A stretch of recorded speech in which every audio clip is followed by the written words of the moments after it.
મિત્રો, અધિક માસ ખૂબ જ પવિત્ર માનવામાં આવે છે, પણ શાસ્ત્રોમાં એવી કેટલીક ભૂલો જણાવવામાં આવી છે જે અધિક માસ દરમિયાન કરવાથી જીવનમાં મુશ્કેલીઓ વધી શકે છે. અને આજના આ વિડીયોમાં આપણે જાણીશું એવી 7 મોટી ભૂલો વિશે જે ભૂલથી પણ ન કરવી જોઈએ. સૌ પ્રથમ ચાલો જાણીએ અધિક માસ શું છે. અધિક માસ હિન્દુ ધર્મમાં ખૂબ જ પવિત્ર માનવામાં આવે છે. આ માસ ભગવાન વિષ્ણુને સમર્પિત છે. આ સમયમાં લોકો જપ, તપ, દાન અને ભક્તિ કરે છે.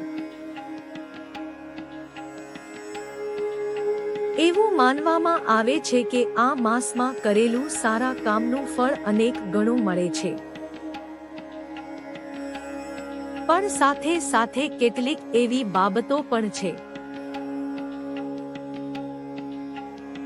જે કરવાથી નકારાત્મક અસર પડી શકે છે. તો ચાલો હવે આપણે જાણીએ કે કઈ છે એ ભૂલો. પહેલી ભૂલ, કોઈનું અપમાન કરવું. અધિક માસ દરમિયાન કોઈ ગરીબ, વૃદ્ધ અથવા માતા પિતાનું અપમાન ન કરવું જોઈએ. શાસ્ત્રોમાં કહેવામાં આવ્યું છે કે આ સમયમાં કરેલા ખરાબ કર્મનું પરિણામ ઝડપથી મળે છે. બીજી ભૂલ, ખોટું બોલવું. આ પવિત્ર માસમાં ખોટું બોલવાથી મનની શાંતિ દૂર થઈ શકે છે. હંમેશા સત્ય બોલવાનો પ્રયત્ન કરવો. ત્રીજી ભૂલ, ગુસ્સો કરવો. નાની નાની વાતમાં ગુસ્સો કરવાથી ઘરમાં નકારાત્મકતા વધે છે. આ મહિનામાં શાંત રહેવું ખૂબ જ શુભ માનવામાં આવે છે.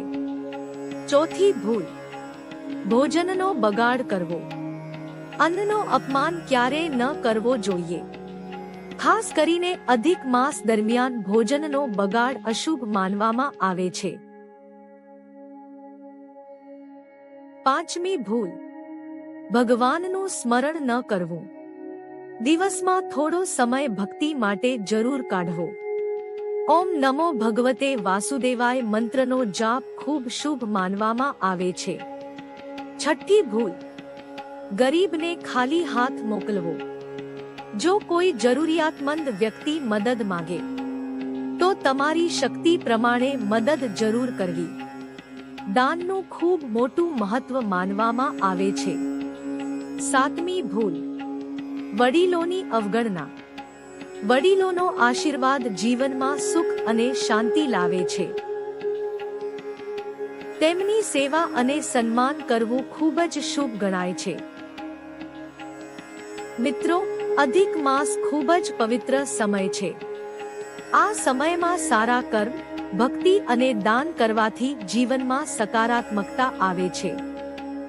જો તમને આ માહિતી સારી લાગી હોય તો વિડીયોને લાઈક કરો અને આવી જ ધાર્મિક માહિતી માટે ચેનલ ક્રિએશન ઓફ 08 ને સબસ્ક્રાઇબ જરૂર કરો. જય માતાજી.